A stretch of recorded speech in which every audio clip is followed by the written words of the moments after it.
Evi Nuraini, Yang Prameswara, Ifna Mulyani, Ramil Fahmi, Usnul Putriwardhani. Kenapa? Kenapa kok pulang? Kangen sama ibu dengan itu.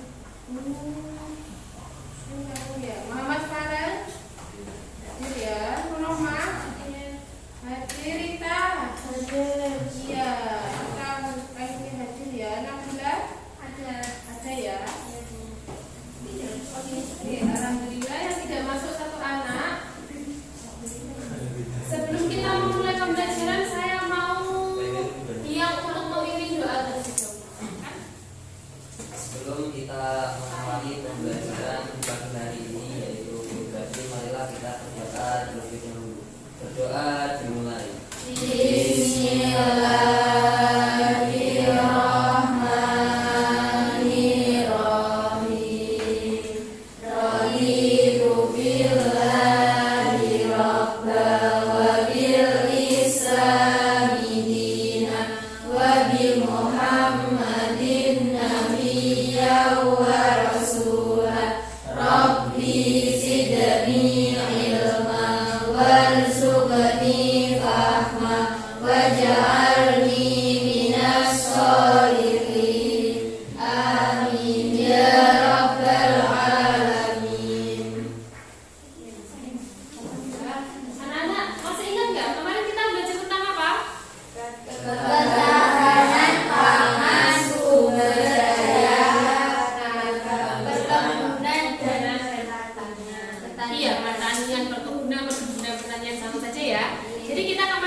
Pendekatan saintifik yang menuntut peserta didik untuk mengamati, membaca permasalahan, menuliskan penyelesaian dan mengumumkan hasilnya di depan kelas selama dan setelah mengikuti proses pembelajaran. Peserta didik kelas 11 SMA Terpadu Sunan Ampel semester 1 diharapkan dapat pertama menganalisis potensi dan persebaran sumber daya perikanan untuk ketahanan pangan nasional. Yang kedua, menganalisis potensi dan persebaran sumber daya peternakan untuk ketahanan pangan nasional dengan rasa ingin tahu, tanggung jawab, disiplin selama proses pembelajaran, sikap jujur, santun, percaya diri, dan pantang menyerah, serta memiliki sikap responsif, berpikir kritis, dan proaktif, kreatif, serta mampu berkomunikasi dan bekerja sama dengan baik. Itu ya tujuan pembelajaran kita hari ini. Oke.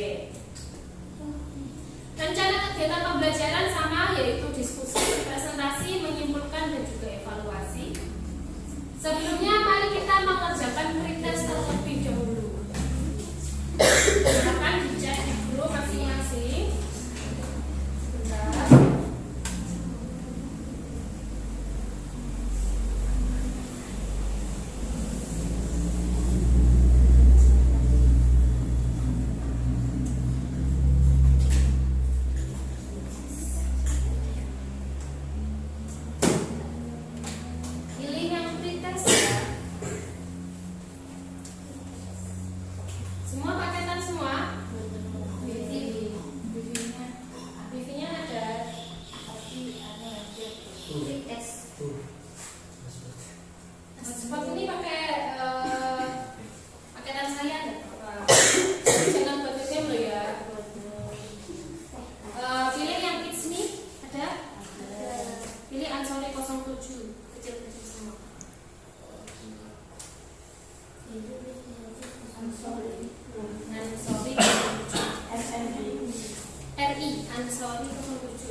Bisa? Bisa. Nah, silakan mengerjakan quick test seperti itu.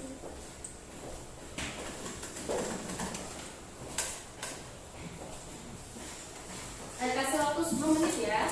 Oke. Iya.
Sudah selesai? Sudah. Ya Allah. 5 menit lagi ya.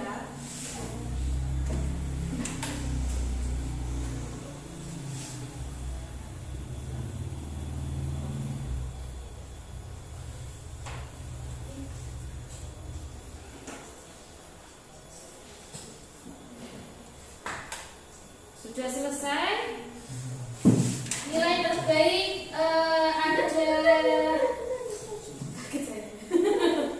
ini ada Nur Rohmah sama Devita ya. Selamat ya. Nanti kita lihat nanti untuk post testnya gimana. Oke. Untuk menambah motivasi belajar kalian, saya akan memutarkan salah satu video. Silahkan disimak baik-baik ya. Mulai bermunculan dan terpikirkan buat putus sekolah. Apakah mungkin kamu merasakannya sekarang? Kadang kita ngerasa malas banget bangun pagi-pagi karena ingat bagaimana membosankannya sekolah. Apalagi hari Senin, rasanya badan lengket dan kasar. Sesampai di sekolah, guru di depan kelas seolah cuma pajangan yang tidak menarik untuk kita perhatikan. lihat televisi. Toh banyak kisah orang yang sukses meskipun tidak sekolah tinggi. Kelihatannya wah sekali, bukan? Saat itu juga kita berpikir kalau lanjut sekolah itu tidak penting. Tapi apakah itu benar? Kalau berhenti sekolah itu pilihan yang tepat untuk kita? Buktinya, data dari Edukasi Sindo News menyatakan kalau 1,9 juta anak putus sekolah.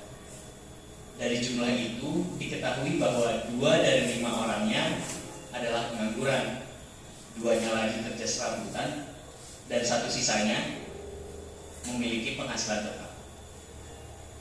Jadi masih yakin untuk tidak lanjut sekolah? Coba kita lihat salah satu contoh dari presiden pertama negara kita. Ya, siapa lagi kalau bukan Insinyur Soekarno? Bisa menggunakan sekolah rakyat bukan berarti beliau mau puas begitu saja seperti pribumi lain. Dari pengamatan beliau, Indonesia dijajah oleh Belanda yang pintar dan berpendidikan. Karena hal itu, Soekarno Muda bertekad untuk melanjutkan sekolah, meskipun beliau bukan berasal dari kalangan priai dan bangsawan. Kemudian masuklah beliau ke HBS, di mana dari 300 orang, cuma 20 orang pribumi yang bisa sekolah di sana. Sedangkan sisanya adalah keturunan Belanda. Karena biaya sekolah yang mahal dan harus tinggal jauh dari orang tua, membuat beliau harus pandai-pandai menghemat uang. Memang tidak murah bagi seorang inlander atau pribumi untuk bisa bersekolah di HBS. Di samping harus membayar Rp15 setiap bulan untuk uang sekolah dan pet seragam bertuliskan HBS, kami juga harus mengeluarkan lagi Rp75 setiap tahun untuk uang buku.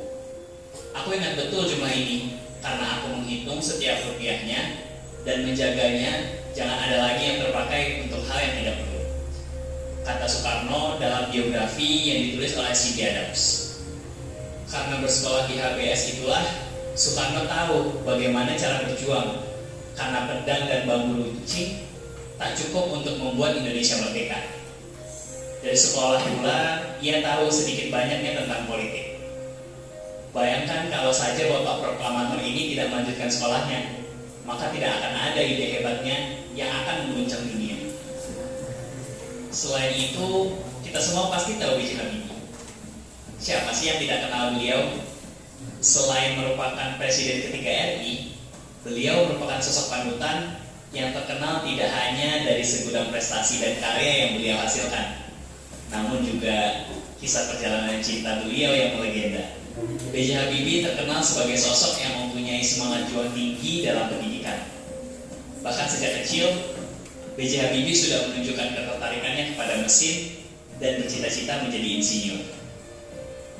B.J. Habibie mengaku dapat berkuliah di kampus Rheinische Westfälische Technische Hochschule Aachen, Jerman tanpa beasiswa dari negara maupun swasta.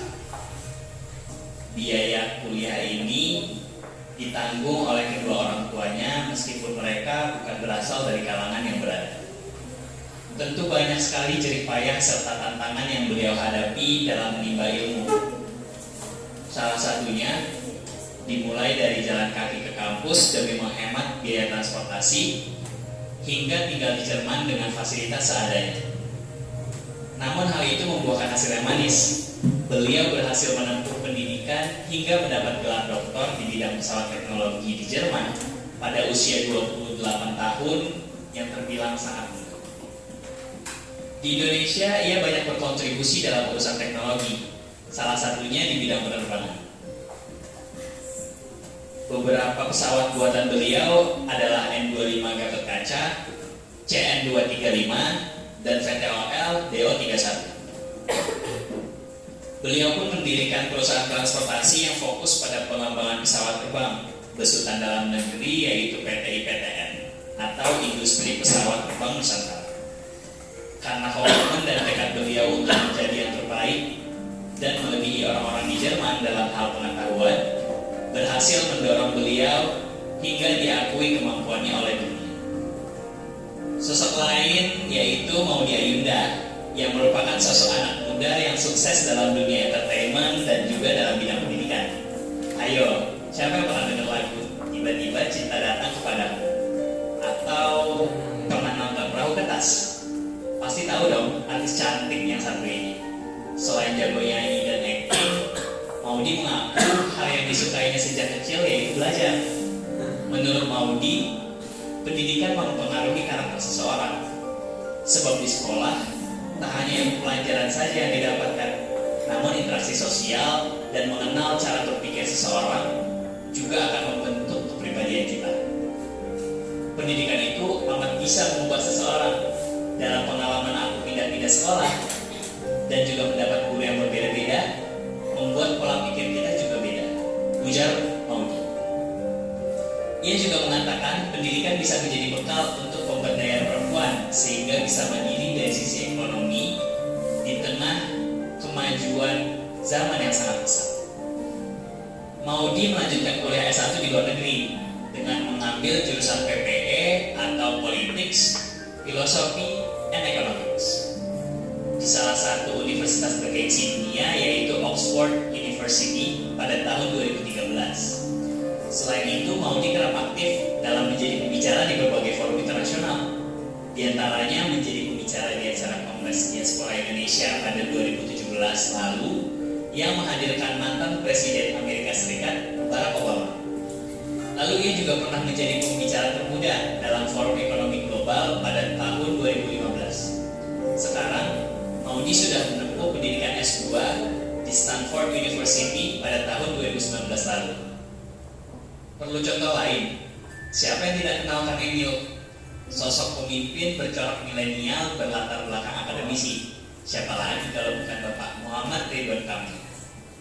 Kang Emil yang lahir dari keluarga sederhana tidak pernah menyangka bahwa dirinya bisa menjabat sebagai wali kota Bandung, bahkan sekarang menjadi gubernur Jawa Barat loh. Sebelum menjadi gubernur, Kang Emil berprofesi sebagai arsitek. Telah banyak karya yang dihasilkannya.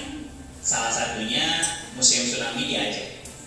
Kemampuannya dalam bidang arsitektur tak lepas dari kesukaannya berimajinasi saat kecil hingga duduk di bangku SMA, yaitu SMA Negeri 3 Bandung.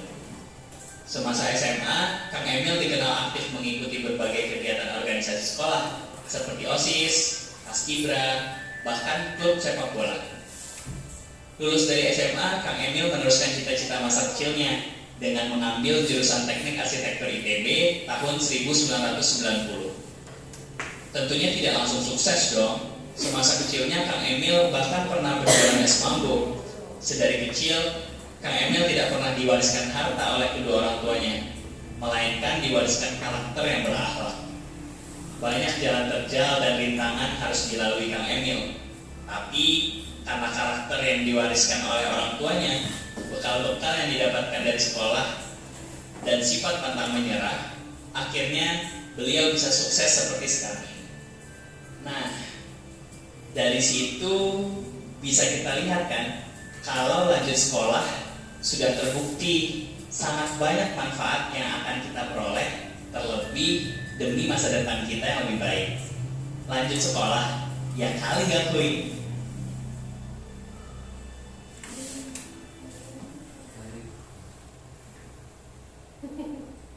Sudah selesai. Gimana? Membuka inspirasi kalian tidak? Iya. Ya, kalian tadi lihat contohnya siapa saja tadi?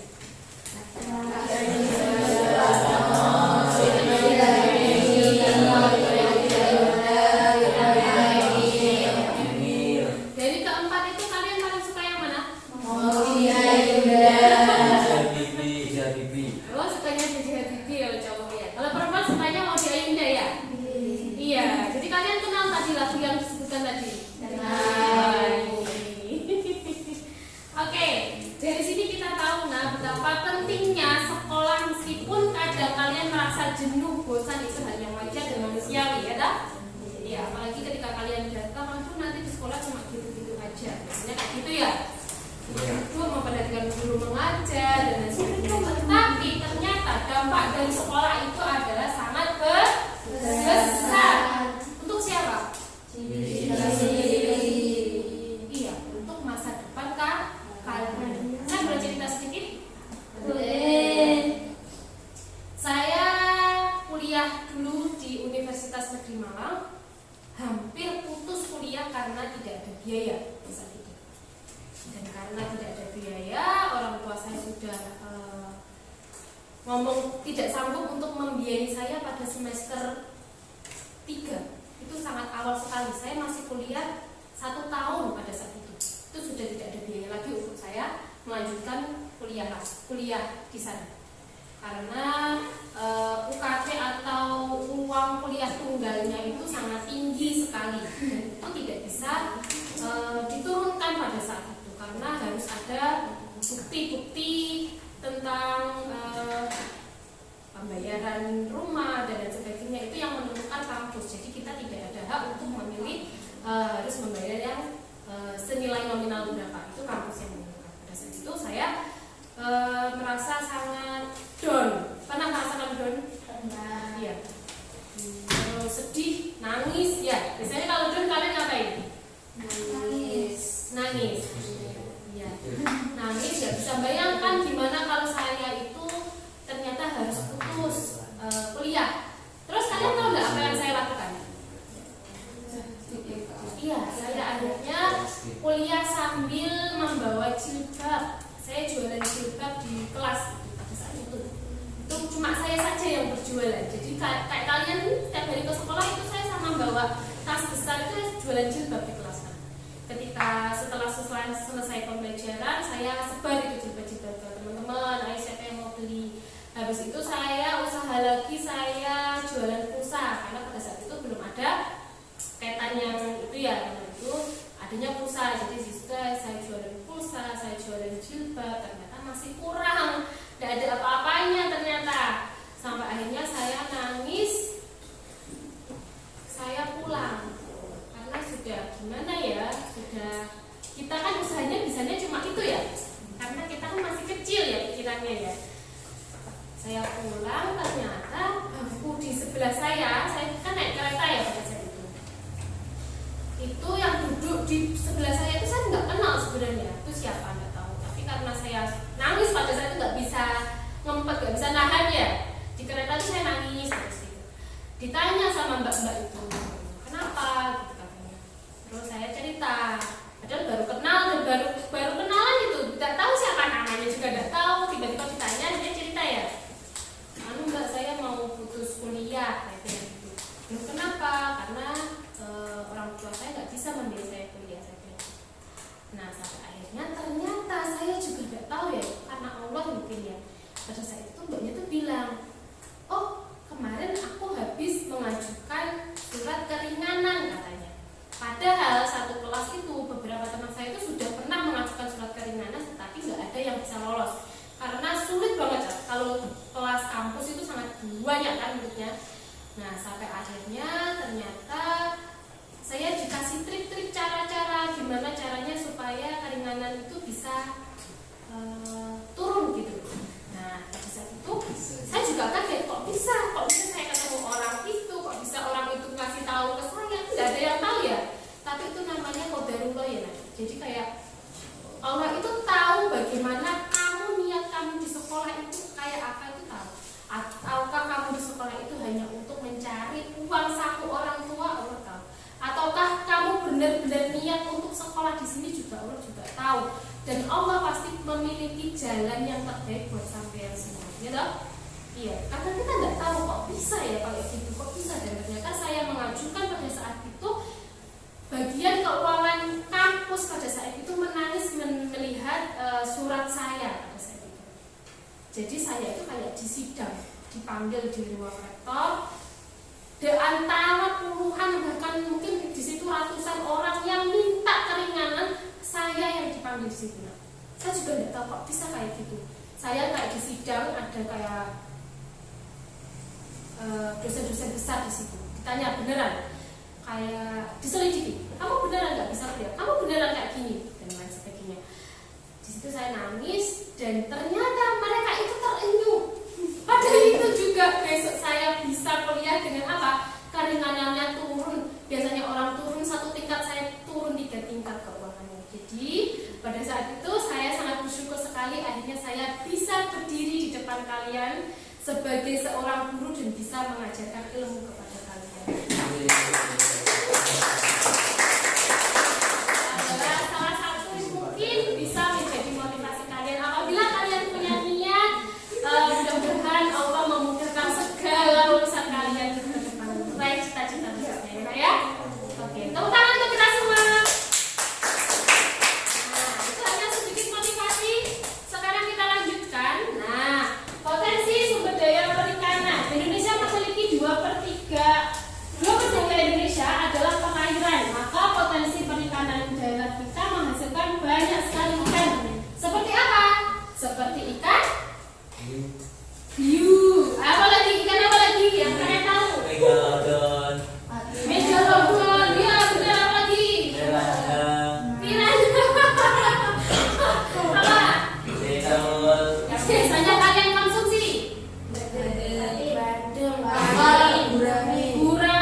dibagi menjadi dua, ada perikanan laut dan juga ada perikanan darat. Potensi sumber daya peternakan. Potensi peternakan dengan hasil yang sangat dibutuhkan, yaitu ada apa ternak itu? Sapi, ayam. Ada yang pernah tahu gemah? Iya, termasuk ternak enggak itu? Iya. Gemah ya, gemah. Iya. Benar, ternyata masih konsentrasi. Gemah. Apa lagi kira-kira? Oke, termasuk peternakan enggak? Termasuk. Telat. Iya, Bu. Sekarang ada peternakan tokek, ya kan? Pernah dengar enggak? Enggak pernah peternakan tokek. Itu buat penyakit apa tokek tokek itu? Penyakit gatal. Jadi enggak pernah gatal ini ya. Ternak pinguin. Hah? Ternak pinguin. Ada ternak pinguin? Enggak ada.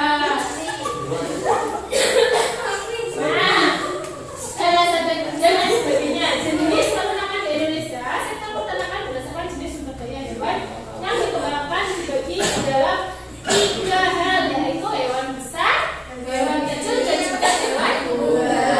Kalau gemah termasuk apa? Unggas. Kecil. Ayo, kecil apa unggas? Hewan besar. Unggas, Bu. Unggas. Hewan besar. Termasuk hewan unggas. Nah, untuk lebih jelasnya kita simak materi berikut ya.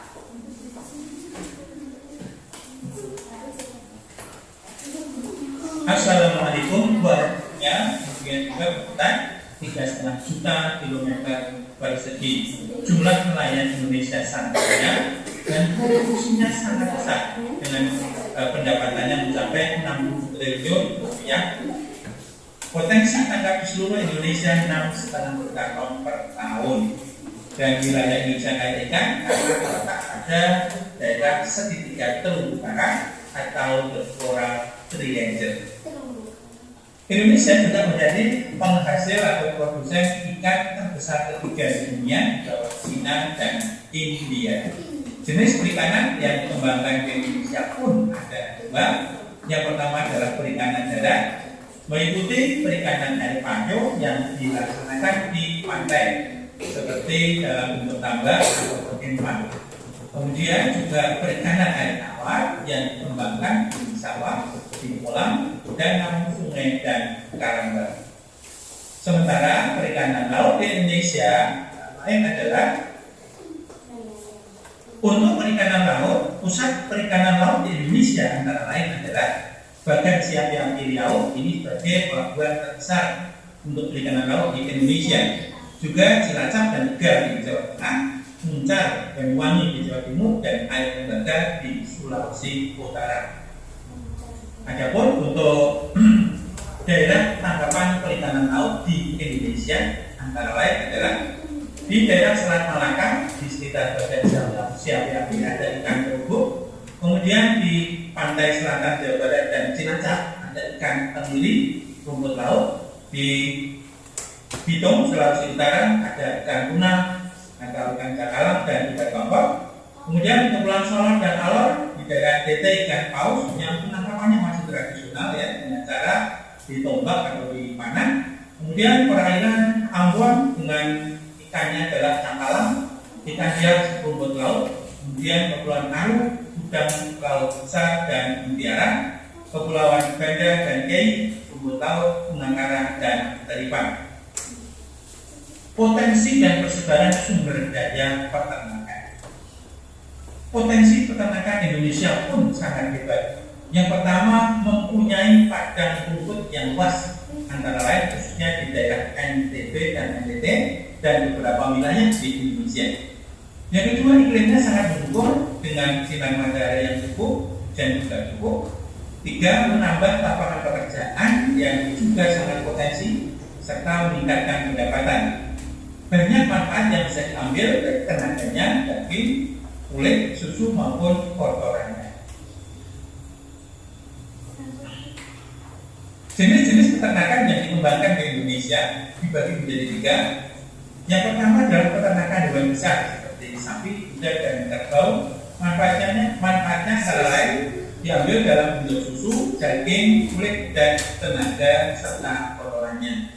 Sementara hewan kecil meliputi babi, kambing, domba, kelinci, dan lain-lain. Manfaatannya untuk diambil susu, daging, kulit, dan juga kotorannya. Yang ketiga adalah peternakan hewan sangat kecil ya atau unggas, antara lain ayam, bebek, angsa, itik, dan juga burung puyuh. Ini bisa diambil daging, telur, ataupun bulu, serta untuk dipelihara karena hobi yang diinginkan oleh beberapa masyarakat Indonesia.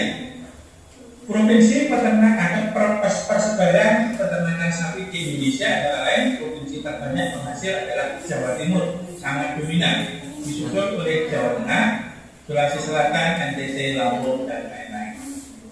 Sementara untuk peternakan kuda terbesar adalah provinsi Sulawesi Selatan yang diikuti oleh daerah yang banyak terdapat padang savana yaitu NTT dan NTB, disusul Jawa Barat, Jawa Tengah, Sulawesi Utara, dan Papua. Persebaran peternakan hewan kecil adalah yang terbesar untuk populasi kambing tahun 2017 ditempati oleh Jawa Tengah mencapai 4,1 juta ekor. Kemudian disusul Jawa Timur, Lampung, Jawa Barat, Sumatera Utara, dan lain-lain. Ini adalah produk dari kambing khususnya. Berikutnya untuk peternakan unggas. Persebaran peternakan unggas di Indonesia antara lain adalah Jawa Barat, Jawa Timur, DKI Jakarta, dan Jawa Tengah.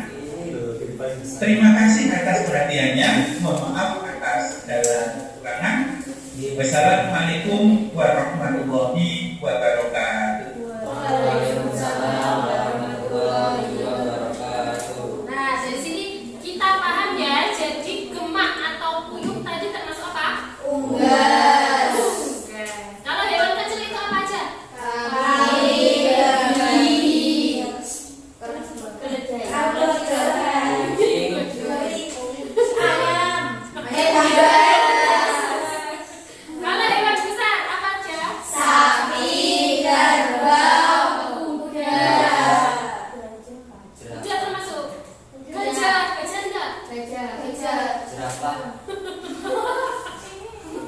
Oke, kalau hewan unggas tahu ya, itu sejenis kayak unggungan, jadi berbulu. Paham? Kalau seperti itu kalian sudah paham. Oke, sudah dibagi menjadi 3 kelompok. Silakan dipilih dulu siapa yang akan maju. Kelompok 1 siapa yang akan maju? Epi. Epi? Ya. Epi ya. Kelompok 2? Nabila. Kelompok 3? Kami. Oke, siap. Saya bagi LKPD-nya ya. Nah, dari LKPD ini ada petunjuknya. Baca secara cermat bahan aja. Bahan aja sudah saya kirim ke grup ya. Ya, sudah dilihat? Ya, bahan ajarnya. Baca literatur lain yang relevan, amati dan analisislah peta persebaran. Kerjakan setiap langkah sesuai dengan tugasnya dan kumpulkan kepada tim kalian. Paham ya? Jangan lupa dikasih nama ya. Nih,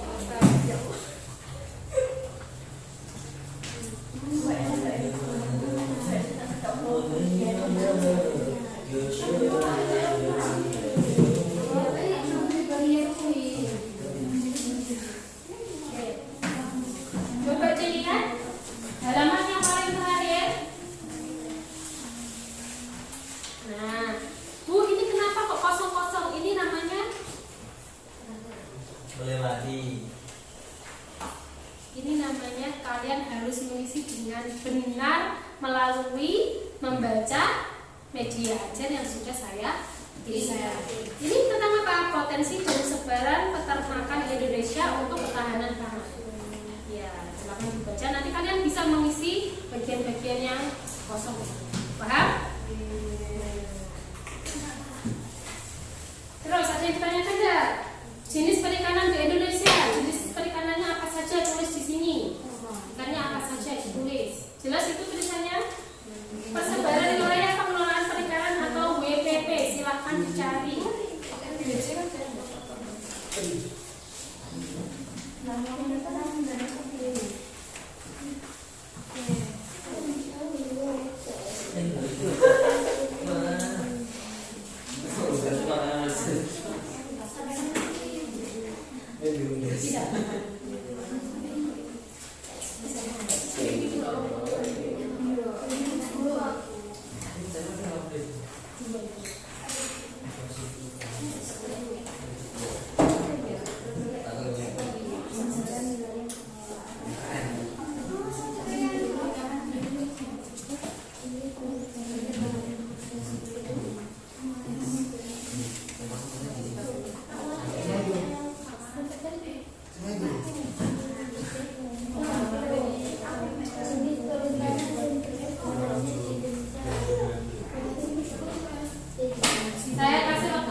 kegiatan membudidayakan atau kegiatan membudidayakan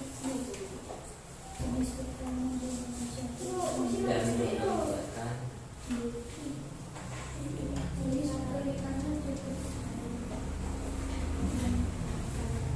hewan ternak untuk mendapat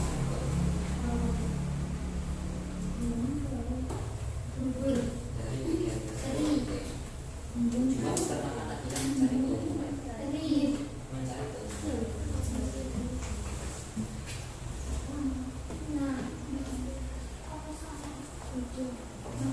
Menerapkan prinsip-prinsip manajemen,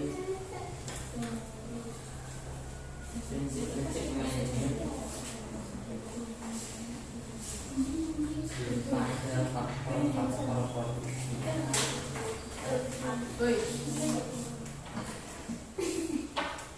yang telah dikombinasikan secara optimal. Kegiatan di bidang peternakan dapat dibagi atas dua yaitu peternakan hewan besar seperti sapi, kerbau, dan juga yang kelompok kedua yaitu peternakan yang besar, peternakan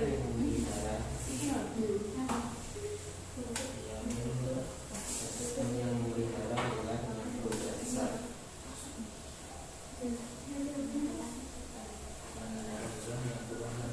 Misalnya seperti kerbau, kuda, dan sapi.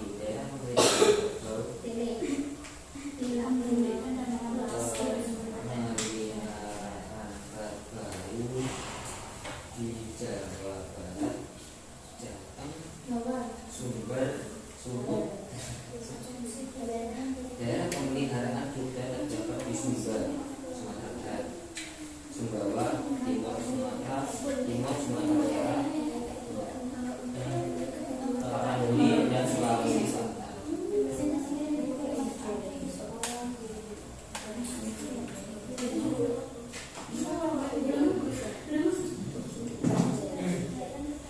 Daerah pemeliharaan sapi terdapat di Lembang, Cisarua, Batuade, Ungaran, Boyolali, Madura, Grati, Bali, Sumba, Sumbawa, Mentawai, Mentawai, dan Kalimantan Barat.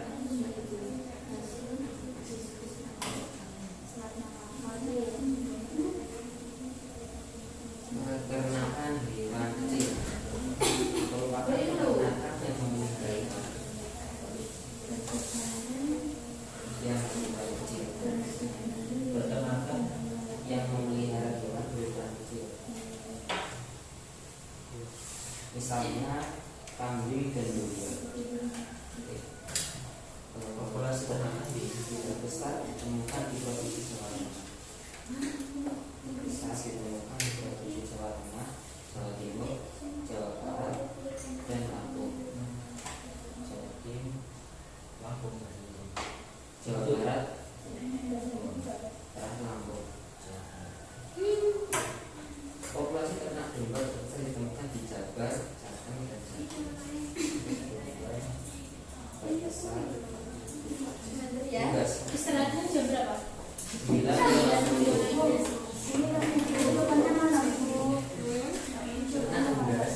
terdiri dari ayam buas, ayam ras telur, ayam ras jadi,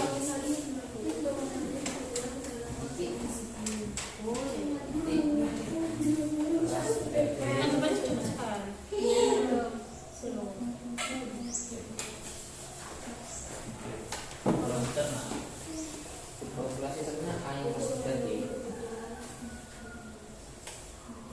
ras daging terbesar adalah di Jawa Barat, Jawa Timur, dan Jawa Tengah. Populasi ternak ayam buas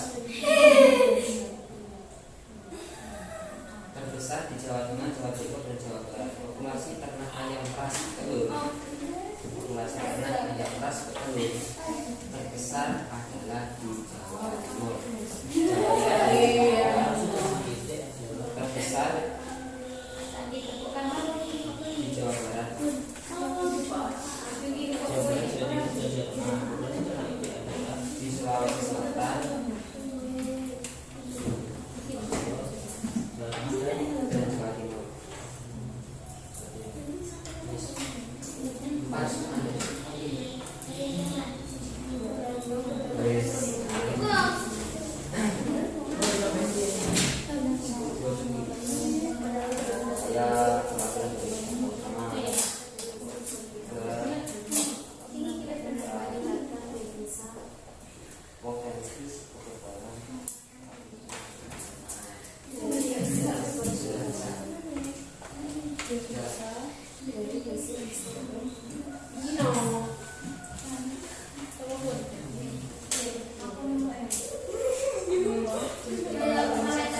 Itu sana itu. Kalau ada.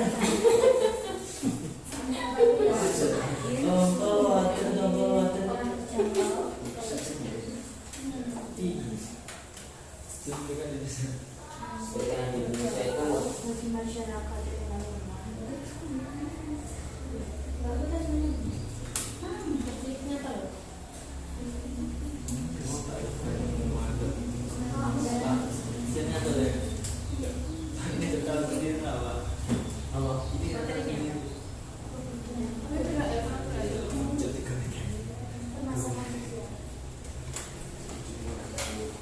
buat dikasih mati nggak?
Sudah selesai? Belum ya?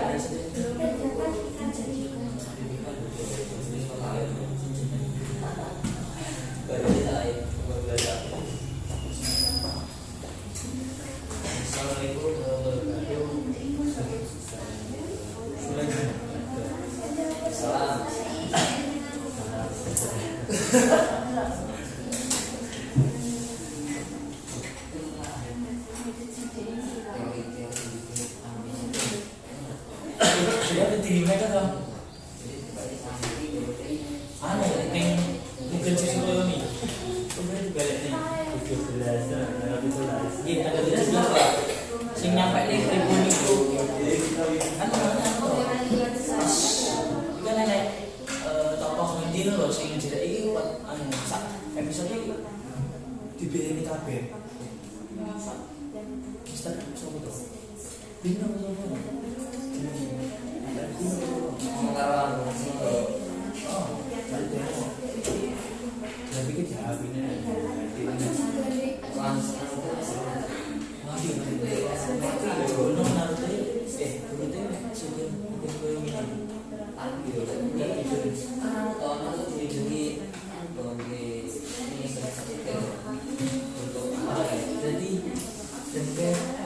jadi kok pas kurang mati Oke, sudah selesai? Ya, karena sudah selesai, waktunya juga sudah habis. Silakan, saya pengen kelompok 3 dulu aja deh yang mau maju.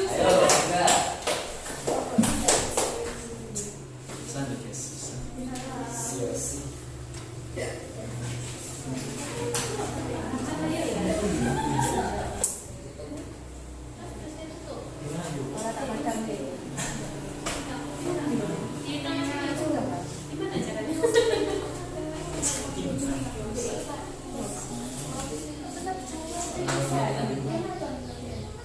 Nanda. Bapak coba buka dulu.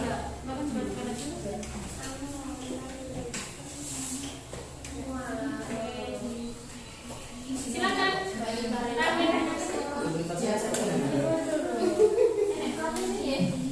Oke, semuanya perhatikan duluan. Saya mau mempresentasikan.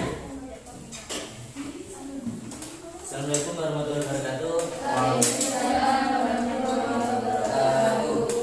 Perkenalkan, nama saya Kami Nasrillah, biasa dipanggil kami kelas 11 alamat Bukit Tuanagung. Di sini saya akan menyampaikan tentang potensi dan sebaran peternakan Indonesia untuk ketahanan nasional. Peternakan adalah kegiatan membudidayakan dan mengembangbiakan hewan ternak untuk mendapat keuntungan dari kegiatan tersebut. Tujuan peternakan adalah mencari keuntungan dengan penerapan prinsip-prinsip manajemen pada faktor-faktor produksi yang telah dikombinasikan secara optimal. Kegiatan di bidang peternakan dapat dibagi atas dua golongan, yaitu peternakan hewan besar seperti sapi, kerbau, dan kuda. Sedangkan kelompok kedua yaitu peternakan hewan kecil seperti ayam, kelinci, dan lain-lain. A. Peternakan hewan besar. Peternakan hewan besar adalah yang memelihara hewan yang berukuran besar, misalnya kerbau, kuda, dan sapi. Daerah pemeliharaan di Jawa Barat, Jawa Tengah, Sumatera Barat, Sumatera Utara, dan Aceh. Daerah pemeliharaan kuda terdapat di Sumba, Sumbawa, Timor, Sumatera Utara, Tapanuli, dan Sulawesi Selatan. Daerah pemeliharaan sapi terdapat di Lembang, Cirasua, Cisarua, Baturaden, Ungaran, Boyolali, Madura, Grati, Bali, Sumba, Sumbawa, Mentawai, dan Kalimantan Barat. B. Peternakan hewan kecil. Peternakan hewan kecil merupakan peternakan yang memelihara hewan yang berukuran kecil, misalnya kambing dan domba. Populasi peternakan kambing terbesar ditemukan di Provinsi Jawa Tengah, Jawa Timur, Jawa Barat, dan Lampung. Populasi ternak domba terbesar ditemukan di Jawa Barat, Jawa Tengah, dan Jawa Timur. C. Unggas. Ternak unggas terdiri dari ayam buras, ayam ras petelur, ayam ras pedaging, itik, dan itik Manila. Sebaran populasi ternak unggas ditemukan di seluruh provinsi di Indonesia meskipun tidak merata. Populasi ternak ayam ras pedaging terbesar adalah di Jawa Barat, Jawa Timur, dan Jawa Tengah. Populasi ternak ayam buras terdapat di Jawa Tengah, Jawa Timur, dan Jawa Barat. Populasi ternak ayam ras petelur terbesar adalah di Jawa Timur, Jawa Tengah, dan Sumatera Utara. Populasi ternak itik terbesar Barat, Jawa Timur, dan Jawa Tengah. Populasi ternak itik adalah di Sulawesi Selatan, Jawa Tengah, dan Jawa Timur. Sekian. Assalamualaikum warahmatullahi wabarakatuh. Waalaikumsalam warahmatullahi wabarakatuh. Benar ya jawabannya ya. Tepuk tangan untuk kami. Oke, saya tawarkan mau kelompok 2 atau kelompok 1 dulu? Oke, kelompok 1 silakan Rizka.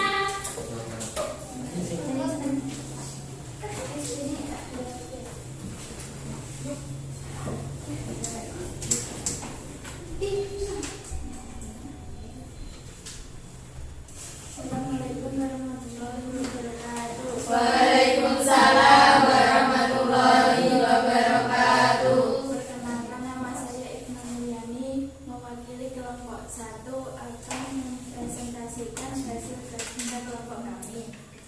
Potensi dan persebaran perikanan yang ada di Indonesia, yaitu jenis perikanan di Indonesia, antara lain perikanan pantai, yaitu ada ikan teri, petek, lemuru, tuni, ubur-ubur.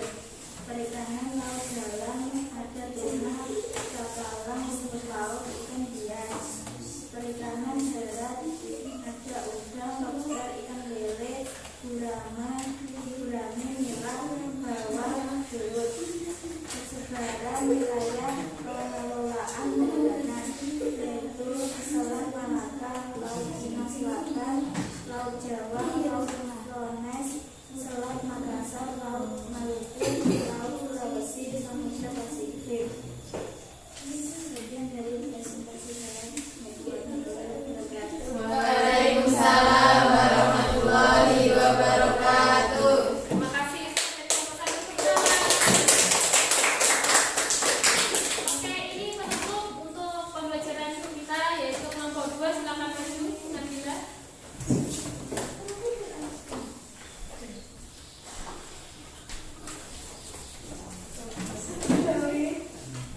Assalamualaikum warahmatullahi wabarakatuh. Waalaikumsalam warahmatullahi wabarakatuh. Saya Nabila Tafsir Nuri akan mempresentasikan hasil diskusi kelompok 2. Potensi perikanan bagi ketahanan pangan nasional. Antara lain A. Untuk memenuhi kebutuhan ketahanan pangan dan gizi dunia. B. Meningkatkan devisa dari hasil perikanan. C. Sebagai sumber protein yang terjangkau bagi masyarakat ekonomi lemah. D. Sebagai upaya mendukung program Indonesia sebagai poros maritim dunia. E. Menjadikan negara Indonesia menjadi negara maju dengan dunia perikanannya. Demikian dari saya. Wassalamualaikum warahmatullahi wabarakatuh. Waalaikumsalam warahmatullahi wabarakatuh. Tepuk tangan untuk kelompok 2. Oke, dari hasil LKPD yang sudah kalian kerjakan, ada yang perlu ditanyakan? Tidak. Sudah paham semua? Sudah. Sudah membaca materi aji semua ya? Sudah. Nah, sudah. Sekarang waktunya apa? Ada yang tahu? Post test. Silakan mengerjakan post test lagi 10 menit. Ya. Ya, kerjakan post test dulu. Kerjakan post testnya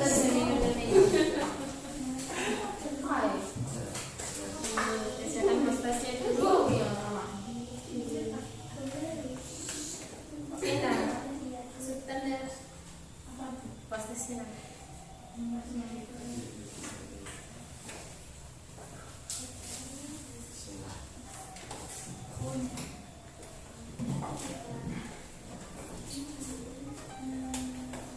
Kakak Nurul lagi.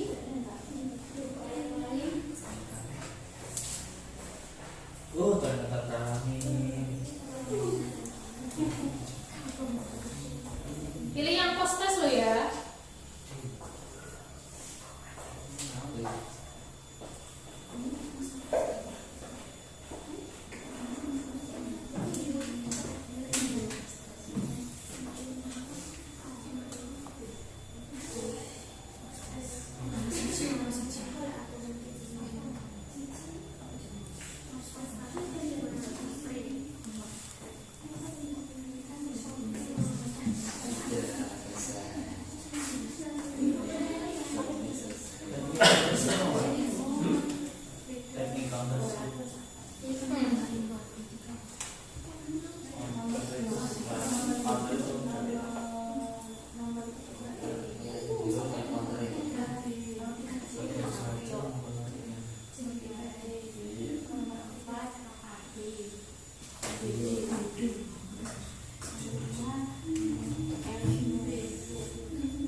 Bisa.